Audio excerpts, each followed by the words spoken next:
Sí? Comptem 10 i entrem? Jaume? Pots començar.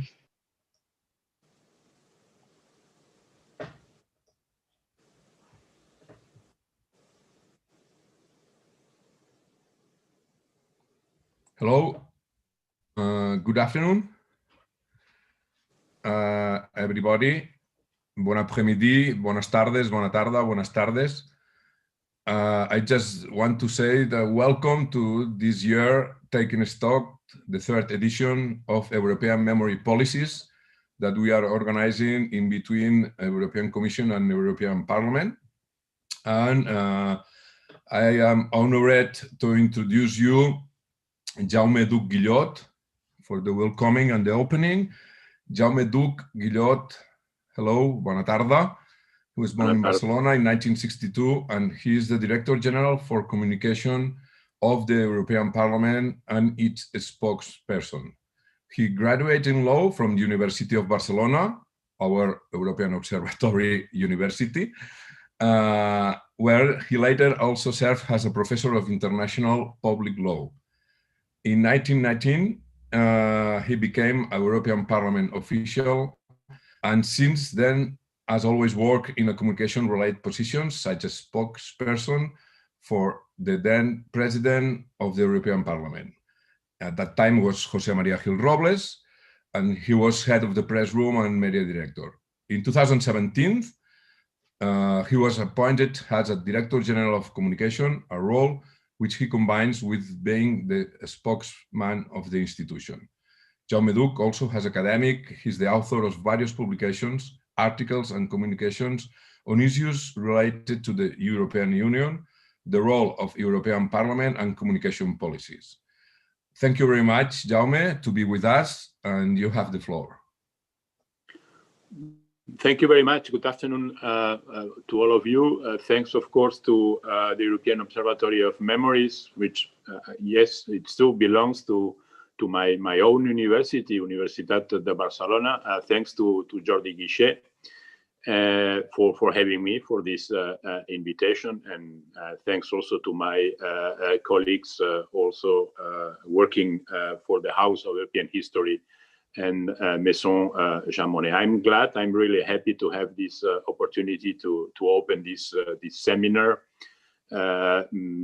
on European memory policies, which is a subject which is really very close to the interests and the actions of the European Parliament since many years. Of course, we all know that Europe's history and Europe's culture is unparalleled in abundance, in diversity. Art, philosophy, science, engineering, medicine are some of many areas in which Europeans have left indelible marks on human progress. However, there's also the other side of the coin. Nothing brings us as much shame, I think that we can use this word, shame, as the suffering, the injustices that we inflicted upon each other throughout most of the last century. From total war and the persecution and the mass murder of the innocent to the ruthless suppression of basic freedoms, as we witness in much of Eastern Europe, sadly, until recent times. However, we were also came back from the abyss. We worked together to build what I think we could all consider the greatest peace project ever known to man. This too is Europe, and in this case, it's Europe at its best. Today, because of the health pandemic, we are probably again facing important challenges, unprecedented challenges, facing down difficulties. Is something which is not new to us, to Europeans, to the citizens of the European Union. And in any case, we think that the European Union has been tested continuously since its inception, economically, politically, I would say even existentially. And again, this is what is happening in these recent years. And that's why probably it's more important than ever also to take a look back. Yet we have always found solutions. We have always emerged from crisis stronger than many believed was possible. And I think that this will be again the case. Probably in the next 1-2 weeks, we will see how all the decisions which should be taken to ensure this future will be taken on time. As the policies and the values that we champion lead the EU forward, there is no doubt that our past, both, as I said, the good past and the bad past, will continue to be part of who and what we are in the future. These memories must be safeguarded, and I'm proud of the role that they play in the overall communication strategy of the European Parliament. But of course, this strategy, this communication strategy must be based and is based on a political mandate, on the decisions taken by the Parliament at the political level. Our efforts are underpinned firstly via quite an important resolution, a resolution that the Parliament adopted in 2019 on the importance of European remembrance for the future of Europe. By the way, a resolution which was passed by a large majority of members, and which includes the following main 4 messages that I would like to remind now. First, that the Union is founded on values like respect for human dignity, freedom, democracy, equality, rule of law and human rights, including also the protection of minorities. Nothing you cannot find in Article 2 of the Treaty of the Union, nothing we didn't know till today, but I think that it's always good to be reminded. And probably now even more important than ever. Second, the fact that in this resolution there is a call on the member states to condemn and counteract all forms of Holocaust denial. Third, the calling for a strong culture of remembrance, a culture which should help to reject totalitarianism, to foster resilience against threats to modern democracy, particularly in schools, education, among the younger generation. And fourth, also calling on the Commission of the European Union to provide effective financial support for all these historic memory projects. And it is why we in the European Parliament, we have developed initiatives such as the House of the European History or La Maison Jean Monnet à Jarret, close to Paris. The House of European History, and I'm sure that Constanze Itzel, who is the director of the House, will develop about what I'm saying, on the basis of what I'm saying. It's a house, it's a museum which opened its doors 3 years ago in 2017.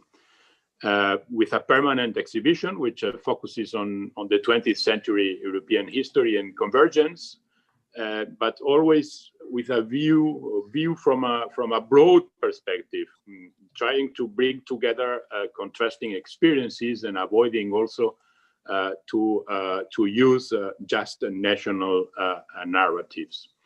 There is a team of historians, museologists, educational specialists, and administrators from 18 different member states who are developing the exhibition content, who are running the house, and I must say we are really proud of it and proud also of them.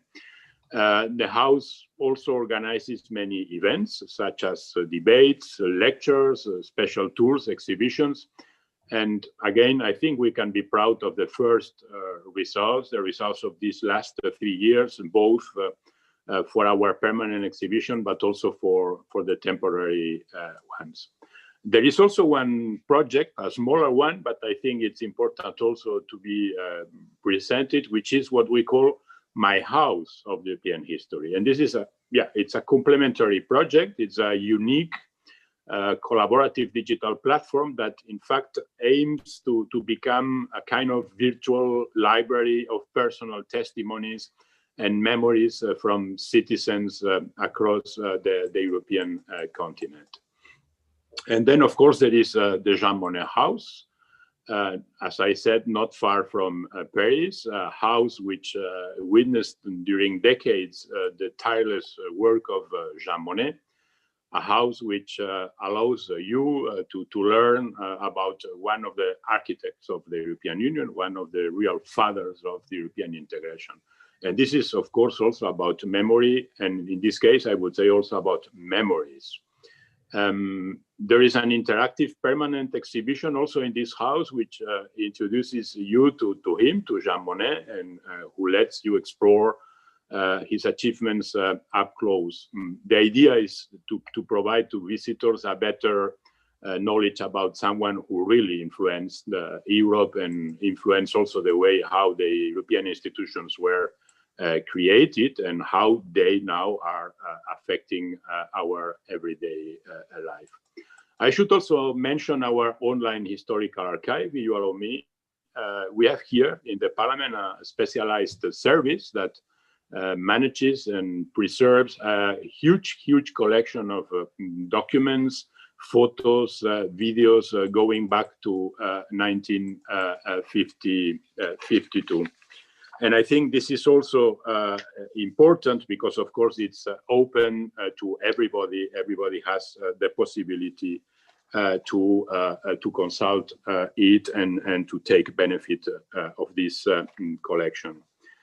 They are in some way the online historical archive, but also the official record keeper of the European Parliament. And from the history of the Parliament and the European integration to publishing studies and articles related to what the Parliament has been doing since its creation in 1952.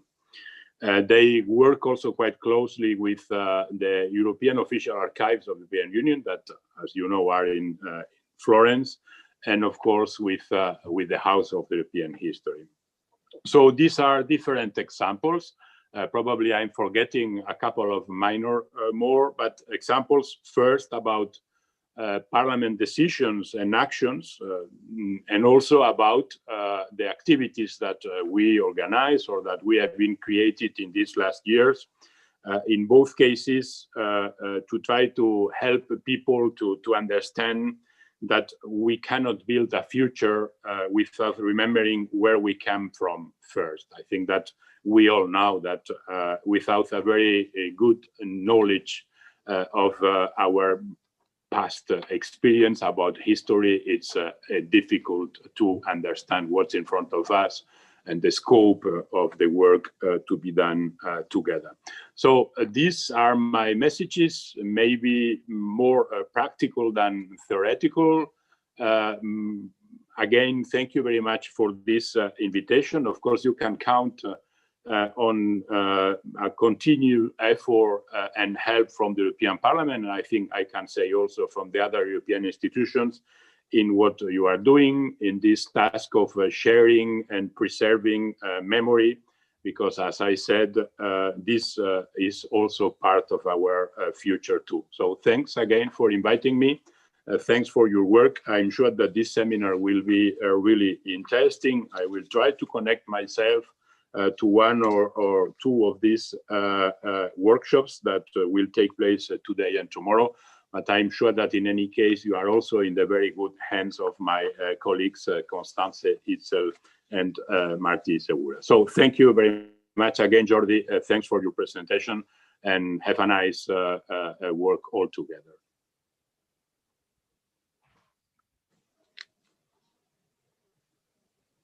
Thank you.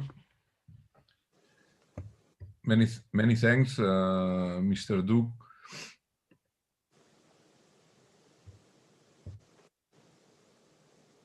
Yeah, thank you for your work.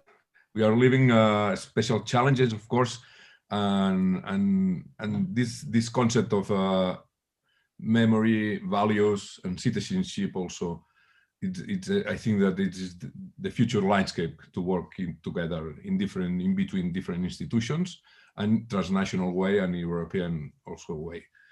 Thank you very much anyway. And now I want and would love to introduce Bibiana Crespo. She is Vice President for International Relations at the University of Barcelona. Hello, Bibiana. And Constanze Itzel, who we are working together with the Observatory since 3 years ago already, and to organize also this Take and Stop. Bonsoir, Constanze. She's the director of the House of European History that Monsieur Duch, Jaume Duch, has mentioned it just right now. Bibiana and Constanze, I give you to the floor. Thank you for being here with us. Thank you very much, Jordi. Thank you, Mr. Duch, for these very interesting words, opening words for the conference. Good afternoon to everyone. On behalf of the University of Barcelona, it's a great pleasure for me to welcome all attendees and participants to the conference.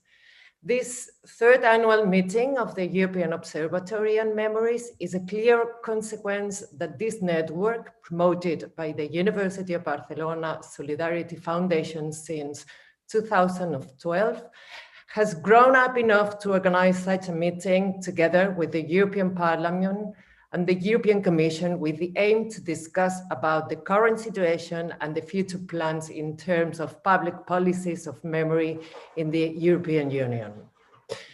This meeting is entitled Taking Stock because its aim is becoming a real forum where all participants are invited to explain the success of their work in the remembrance field, but also to share thoughts and concerns about possible issues that they are facing in their countries.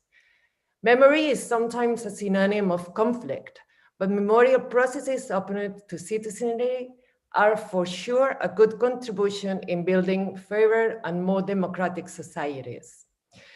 Memorial initiatives based in past struggles for peace and freedom can become a useful tool for achieving a more civic and united Europe today.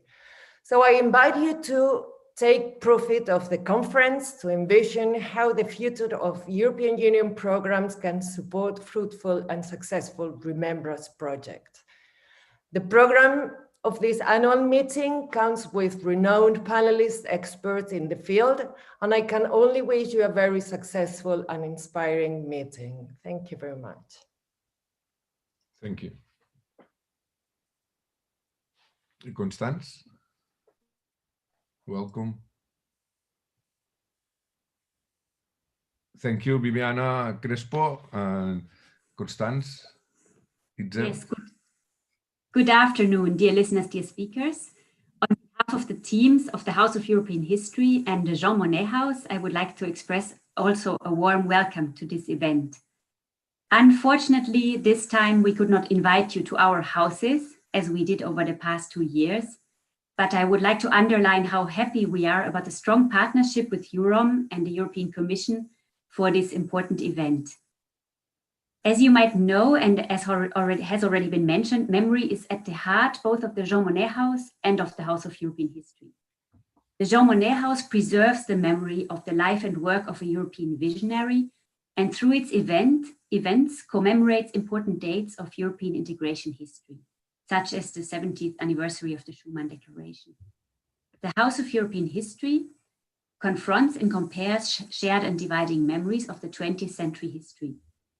Its new temporary exhibition, Fake for Real, shows how under communist regimes, families of resistance fighters were banned from commemorating their dead family members. So it shows that damnatio memoriae lives on.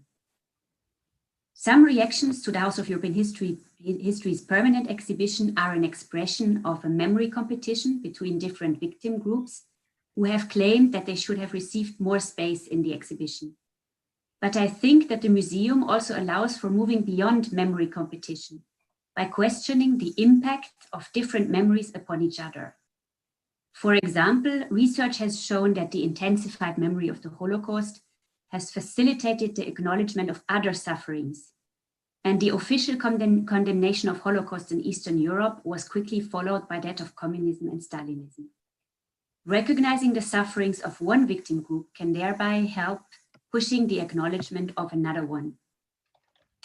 One day before the International Human Rights Day, I think it is the right time to stress that more is needed. For example, recognition of Nazi crimes against the Roma minority in Europe, or an acknowledgement of sufferings which are part of European history, but were committed in other parts of the world through colonialism and slavery. In the last online debate we have held about commemorations in perspective, I had asked participants the following question. Do you think we can conceive Europe as a reflective space in which we discuss and enhance the multi-directional impacts of memories upon each other? I think that today's conference is a clear expression that yes, we can. So a warm welcome, therefore, and many thanks to the organizers, and I wish you all a very inspiring and fruitful debate.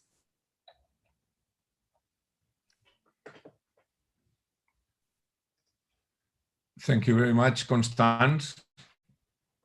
Yes, it's true that with the European Commission, the House of European History and Jean Monnet House, we proposed to answer this kind of questions and not only a lot of other debates, and we propose to take stock of these policies on memory during this two-day online meeting this year. We worked together and we thought, okay, maybe we can postpone this year, but we say at the end, let's do it. We are moving online a lot of our activities, of course, and debates and programs, and we found it interesting also to meet each other in this kind of short version. But we are always working in this kind of different and multiple scales and dimensions, and with our colleagues from the European Commission and the agency also, and of course the European Parliament, and as I said, the House of European History and Jean Monnet House. This third edition of our annual conference, we want to promote this debate among participants about the present and the future of memory policies. Even during these times and this first confinement, we did these short videos and collaborations about this kind of spontaneous and crisis memory of this pandemic. And also we are going to collaborate in this kind of projects too. And I would love to thank all the institutions, participants, and of course the speakers. I know that your agendas are fully booked and above all the end of the year, but of course, many thanks to be with us. Also, of course, I want to thank again Director General Jaume Duch and University of Barcelona Vice President Bibiana Crespo, who you have elections, and I wish you the best. Of course, we are with you. And of course, Constanze Itzel for the collaboration since 3 years ago from now. Of course, I'm sorry, but to be a bit longer, but University of Barcelona Solidarity Foundation Director, Xavier López, and also my team, my great team for this event, and all the team of the Observatory and the Foundation, among Fernanda, of course, Zanuzzi, Oriol López, Ricard Conesa, David González, among others. And from Jean Monnet, my colleague and friend, Martí Grau, historian too, and Deborah Rigetti. Also our colleagues from the European Union associations and institutions who are working not only with the policies of memory and activisms, and of course the Education, Audiovisual and Cultural Executive Agency, their team and colleagues, Gis Pelayo, Pascal Viver, and the others that have passed and have collaborated with us, and you are going to collaborate with us. We hope, of course, the Commission Director General, now in Justice, and their team, that we are meeting many of the times for the first time and online, and we hope that next year we could meet together physically. Of course, Johannes Bormann and Jutta Koning, and the next speakers, I want to say very welcome. Alessandra Luchetti from Italy, and Daniela Bankier. 6 years ago, we wrote, and I wrote in our observatory European Observatory of Memory's first book, was titled Past and Power, Public Policies on Memory from Global to Local, who were working from 2014 till the book appears in 2016. And I wrote this small chapter that European memories has a transmitter of transformative and controversial values and civil rights. I think that we are still convinced of this sentence, and we have been working under that program that who moved to this General Director of Justice, but is still this kind of topic nowadays, and a challenge nowadays that we're talking about, this kind of transformative controversial values on civil rights, not only in Europe, of course, all over the world. And this is why we have also on this first panel tonight, this evening, with a transnational, international perspective too, not only inter-European. But anyway, let me give the floor to our colleagues, Alessandra Luchetti. She has a formation in agricultural engineering at the University of Perugia, Italy. She has been working for the European Commission since 1994, and in 2001 was head of the sector of the reintegration grants, and later on the deputy head of the unit Marie Curie Actions Fellowships in the Director General for Education and Culture. In April 2015, she joined the Research Executive Agency of the European Commission as head of Department for Excellent Science.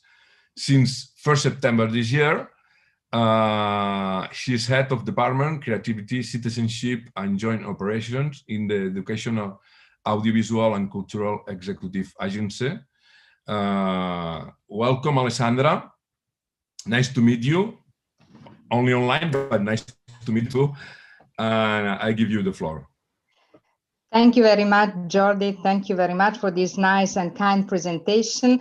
And first of all, and this is the first time that we meet. I joined a few months ago the agency, as you mentioned. But first of all, I really would like to thank you and to thank the European Observatory of Memory for inviting me to participate to your annual meeting, which indeed, as we heard, it's aiming at taking stock of European policies on memory. For me, it's a real pleasure to be here, and a great opportunity also to briefly present you the achievements of the remembrance action within the Europe for Citizens program. You know very well, I mean, that we will have the possibility tomorrow to discover the results and the potential of the project that we manage, or at least some of the project that we manage, the relevant input for policy making, and how this project indeed with their result contribute to address the priorities of the program. I said indeed the project that we manage, because as you correctly mentioned earlier, the Education, Audiovisual and Culture Executive Agency is indeed continuously is in charge, of course, is responsible for the management of the implementation management and the improvement of the implementation of 4 major programs. One being Europe for Citizens, then we also have Erasmus+, Creative Europe program, EU8 Volunteers, and European Solidarity Corps programs. The Remembrance Actions is part of the Europe for Citizens program, and it has proven over the past 7 years to be very popular.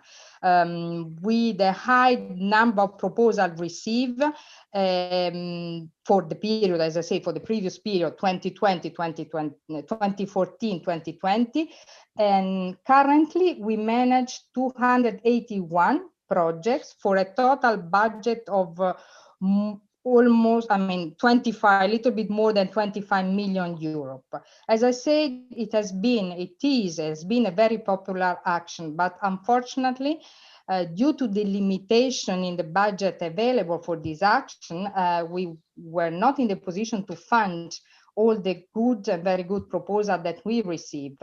But of course, we trust that this will improve with the future program, so the SERP program that we will hear in a few minutes from my colleague Daniela Bankier.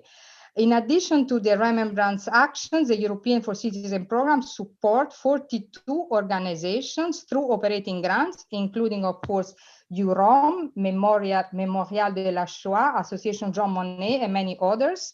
And the budget that we are providing to these organizations through operational grants is 8.7 million euros. And of course, the project that we fund reach out citizens all over the world, all over Europe and the Western Balkans. The majority of them are transnational projects, so they do have an international and transnational dimension.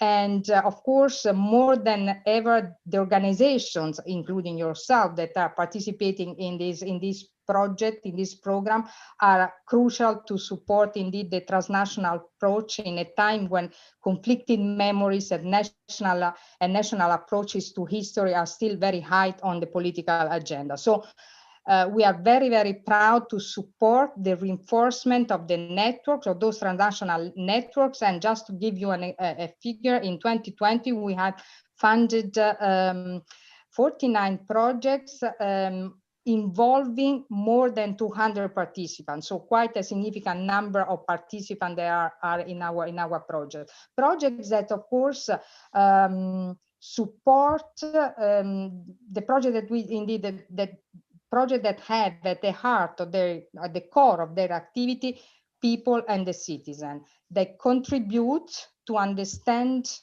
the meaning of major historical events leading to significant political, social, and cultural transformation within Europe. They also play an important and a crucial role in promoting democracy, human rights, and equality. They link the past to the present to build the future of a united Europe with strong common values where each citizen fully enjoys fundamental rights. Many of the projects that we fund work on keeping remembrance on the Holocaust and anti-Semitism during the 20th century alive, as this is the key to understand the history of the founding of the EU.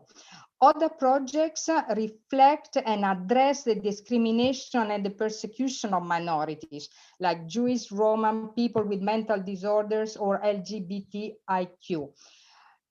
All those projects, of course, have also an educational approach, meaning that the intention is to train the younger generation, to inform the younger generation, and to help them to understand recent historical events by showing to the young generation what impact history has on the present and how relevant it is important to understand why certain historical events took place and how history repeat itself. It is, in this sense, it is really crucial to make citizens, and in particular the younger generation, aware of what happened during the past event, for instance, the Holocaust or under totalitarian regime, to avoid to repeat the past. As such, it is important that we pass the message, we make the results of our project available, and we need indeed to show the positive contribution of our projects in defining the political priority of the future that we will hear in a few moments from my colleague Daniela Bankier. And I just would like to conclude by saying that today remembrance, memory, and memories are more important than ever for safeguarding European values. And thank you very much, and I wish you a fruitful and interesting event. Thanks.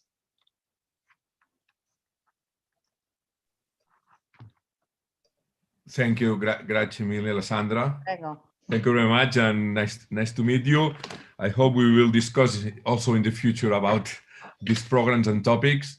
And just to say hello and to present to all of you, Daniela Bankier. Nice to meet you too. Hello. Daniela Bankier also has a scholar, studied law in Vienna, Paris at the university, and at the University of Michigan, United States Law School, and obtained her PhD on the legal questions of European Economic and Monetary Union. We would say that you are an expert about that. I saw it in your curriculum. and Daniela Bankier, but she has been working for the European Commission since 1999, after heading the legal unit for equal treatment and non-discrimination, and then the unit for equality between women and men. She is now head of the program and financial management unit in the Directorate General of Justice. She is responsible of the European Union funding programs on rights, equality, and citizenship and justice, as well for the preparation of the next funding programs, Generation for Rights and Values. So we're talking this topic on memory, rights, and values. So you are managing and you are on this kind of programs. Some voices and some political voices you heard and we heard from the civil society that, well, we are going to finish these programs, we are not. So please enlighten us, and very, very welcome and nice to meet you. And I give you the floor and the voice. Thank you very much to the European Observatory on Memories, and in particular Director Jordi Guixé and his team for organizing this conference and for the invitation. I would have certainly preferred to meet you all in person, but I'm afraid this will have to wait until next year's conference. The Observatory has been a long-standing partner of the European Commission, and we are proud to have supported its work and network already for several years. Your annual conference comes at a crucial moment. Firstly, the increasing politicization of European memory on national and international level poses a formidable challenge to memory institutions, scholars, and educators. History should not serve narrow party politics, but be cherished and researched across all spectrums of society, freely and openly. The toxic mixture of disinformation, historical distortion, and conspiracy myths are actively undermining member states' democracies, fuel populism, and divide societies. To counter these developments, the Commission has launched last week a comprehensive strategy on the EU Charter on Fundamental Rights and the Democracy Action Plan. Both together will strengthen the civic engagement and better promote and protect fundamental rights of citizens. And our funding program will underpin the aims of these strategies. Secondly, the new EU budget will be the biggest in history, and we are in the final stage of negotiations. As you know, rule of law and rule of law conditionality remain the last sticking points that show how crucial our work will be. This budget has merged several programs, among them also our flagship Europe for Citizens program, into one program, the new Citizens, Equality, Rights and Values program that for which we use the abbreviation SERVE. This merging brings finally together what belongs together, we think, to protect and promote our union values as enshrined in the EU treaties and the Charter of Fundamental Rights, namely democracy, rule of law, and fundamental rights. Let me thank the European Parliament that made it possible that our program will receive a major top-up, a major budgetary top-up. It has been more than doubled from 640 million euro to over 1.5 billion euro over the next 7 years period. It is now the biggest EU fund for human rights inside the European Union. We at the European Commission want to make sure that this substantial increase will benefit all parts of the program, including European remembrance, and we would like to ask the European Parliament for its support on this. Our aim in the new program is better link our actions in the areas of equality, non-discrimination, civic participation and remembrance, and contribute to the common objectives of European values, rights, and citizenship. The new SERVE program is divided in 4 strands, centering on equality, civic participation, where European remembrance is placed in, gender-based violence, and union values. The impact of this new program will not only be felt by organizations on EU level, but we want to support national and also local civil society, the checks and balances for a functioning democracy. Civil society and rights defenders are facing an increasing number of challenges, including regulatory constraints and difficulties in accessing funding. Our aim is indeed a vibrant and empowered civil society that encourages people's participation and fostering the rich diversity of European society based on our common values, our history, and memory. The new program becomes active exactly at this link and provides targeted funding for civil society on the ground. The new Union Value strand aims at grassroots and small-scale civil society organizations and support their day-to-day business independently from project-related funding. We understand that some of you might have been concerned about the merging of programs, asking where European remembrance fits in. We built on the excellent work done on European remembrance in the last 7 years through the Europe for Citizens program that provided funding to 7 framework partners and over 40 projects per year. European remembrance plays a pivotal role in the new program structure because all our values are anchored in our joint history, the lessons we take from them, and how we educate not only the next generations, but people in office today, such as civil servants, law enforcement, lawyers, or policymakers. The Commission, for instance, organizes regular trainings for its own staff on Holocaust Remembrance Day with the Wannsee Memorial in Berlin to better link our EU values to our practical day-to-day work.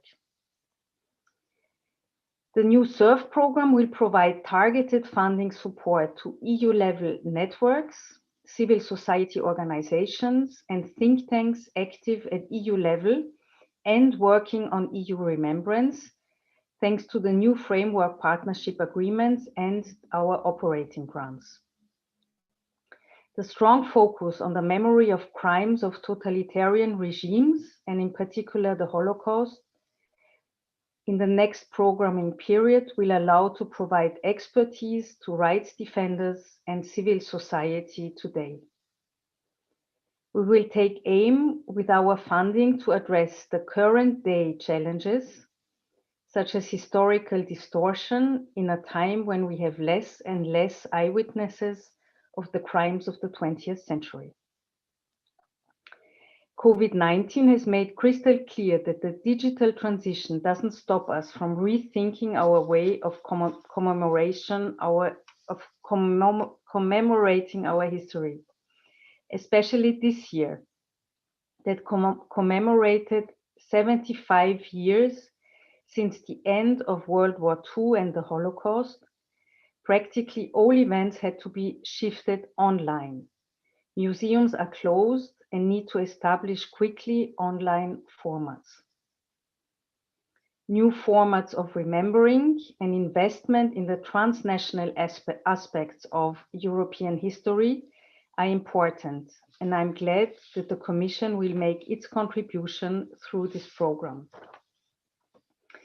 Networks on local, national, and European level are key.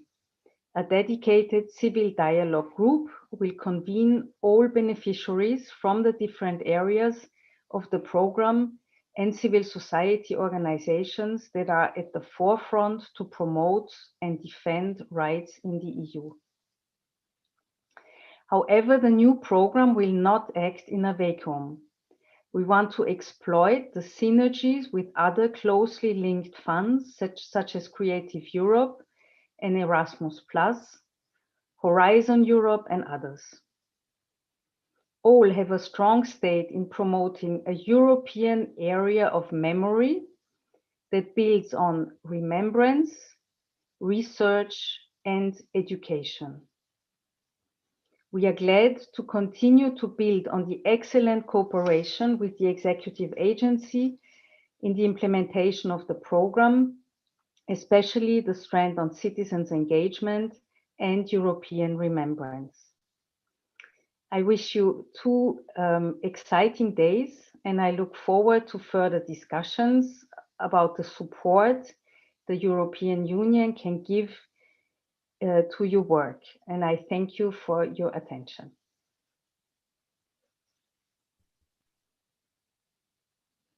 Thank you very much, Daniela.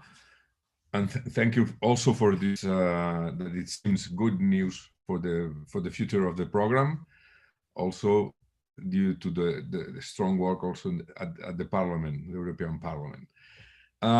We have very little time, maybe 5 minutes, because there is no questions, but we have kind of chat questions, if I may, to both of you, or maybe to Daniela. And I don't want to forget that talking about these new programs, that today is it's the 72nd anniversary of European Union's 1948 Convention on the Prevention and Punishment of the Crime of Genocide. This is important to do it. And then we have a question, generic question, that if in this new big or bigger program, are you going to include some applicants from, or even applicants from Europe, but with partners outside Europe that they are very relevant, as for example North of Africa or Middle East, or are they going to have special programs from collaboration in between America, Europe, Africa, Europe?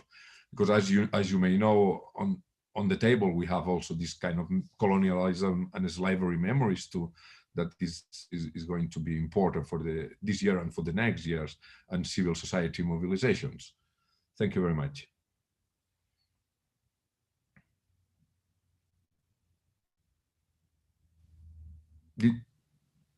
I don't know whether Alessandra wants to start or whether I should start.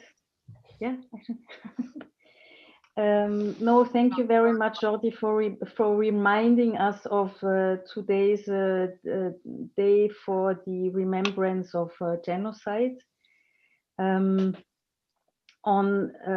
First of all, I mean, we are really in the decisive days to see whether we will have an overall agreement on the what we call the multi-annual financial framework. It's the European Council that comes together tomorrow to decide on the whole package. As I said earlier, I mean, rule of law and rule of law conditionality is really at the center of the discussions between the heads of state and government, and we are still not sure whether an agreement can be reached on the entire package. So it's really very, very interesting and exciting days.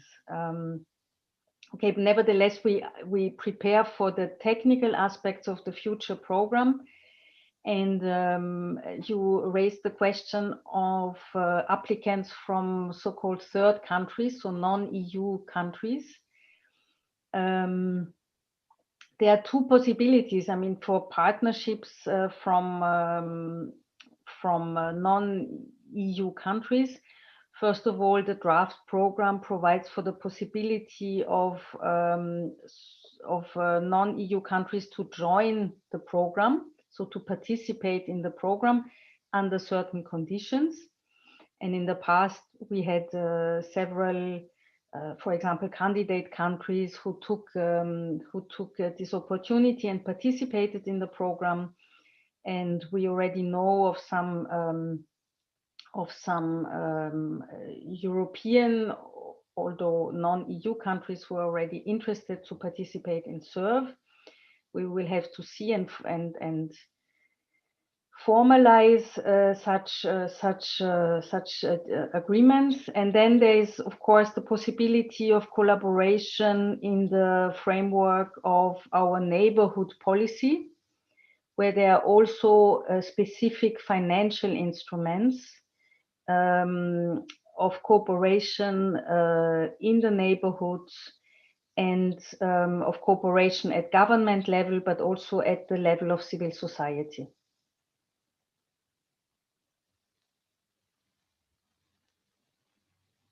That's what I wanted to say, maybe. Yeah, thank you.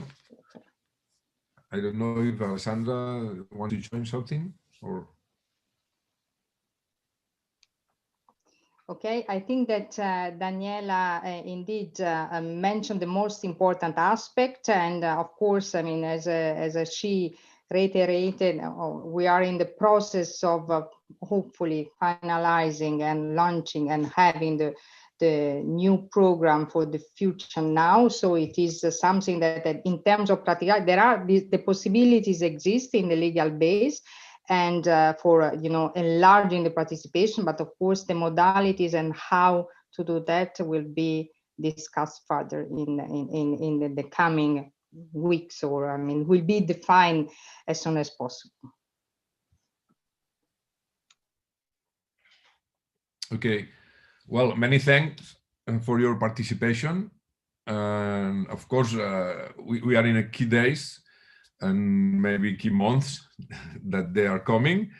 And of course, all the organizations, university and civil society organizations who are funded by these projects and programs, we should have a lot of questions about that, and we are going to keep in touch in between each other. Now it's time for a small break, and then we are going to begin with the first panel. More academic or intellectual panel, if I may, with transnational point of view, with three real experts on the public policies on memory. Not Marian Hirsch from United States, Siobhan Cactagos as the chair of the next panel, and Geraldine Soares from France also. So just a very short break. Thank you very much. We are going to keep in this discussion in between the project and the programs, and just in 5 minutes, let's follow this first panel. Will the past change